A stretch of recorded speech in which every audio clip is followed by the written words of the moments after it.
my congratulations to you. It was a good fight, Mom, and he won.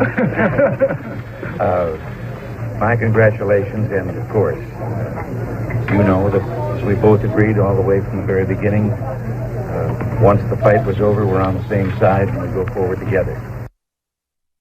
It was the bicentennial year 1976. President Gerald Ford had won in New Hampshire and was rolling for re-election. Then comes North Carolina, and California Governor Ronald Reagan started to chalk up numbers. Suddenly, this nominating process was no longer about the country driving a Ford into the future. It was about getting behind the former actor who was seeking his greatest role ever. And what was supposed to be a nice, tidy Republican meeting became something this side of an all-out brawl, the culmination of which changed the Republican Party forever. And here we are in 2016. Wow, back to the future indeed. Our guest was there in '76. He captured those moments brilliantly in his book, currently in paperback, Reagan's Revolution, the untold story of the campaign that started it all. Presidential historian and best-selling author Craig Shirley joins us on the show. All right, Craig, let's get to the moments before the convention, and then we'll talk about it now. But what was the mood prior to everybody arriving there? Because I can't imagine it being anything as heated, as intense as we have it right now. Oh, Ed, by the way, good afternoon, good evening. It was very intense, is that they both went to Kansas City. It was the first time since 1952 that Republicans would gather in a convention city not knowing who the nominee would be. In '52, it was either Dwight Eisenhower or Senator Robert Taft. In 1976, it was either Gerald Ford or Ronald Reagan, but they didn't know. They both were over 1,000 delegates.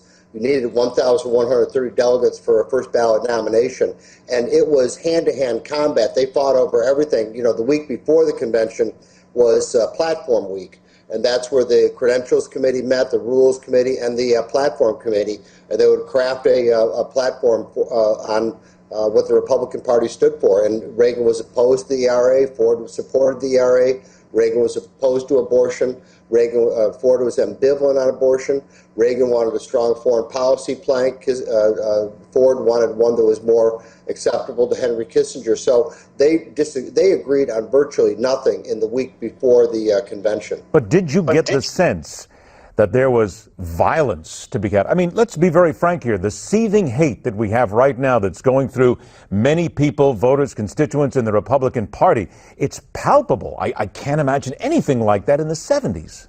No, it was palpable. And in fact, I said that in my book, is that the animosity between the two warring camps was palpable. There were scuffles, there were shoving matches that weren't, out in the street brawls or whatever, or riots or whatever. There were some melees involving Vice President Nelson Rockefeller and a torn telephone out of the New York delegation on the floor of the convention and things like that.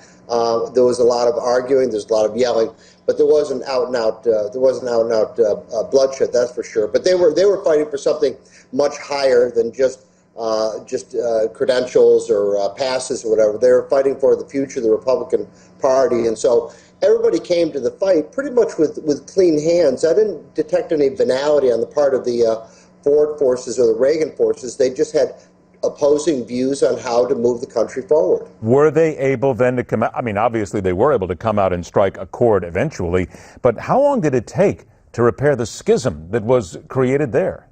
Actually, Ed, to tell you the truth, is that it never repaired itself. There was always animosity between the Fords and the Reagans. Ronald Reagan could get along with pretty much anybody, but Ford's speechwriter said in his book is that for some reason Reagan and Ford just didn't get along. They'd get in the same room together and they'd just frenzy each other into, they just didn't get along. And Mrs. Ford and Mrs. Reagan also didn't get along.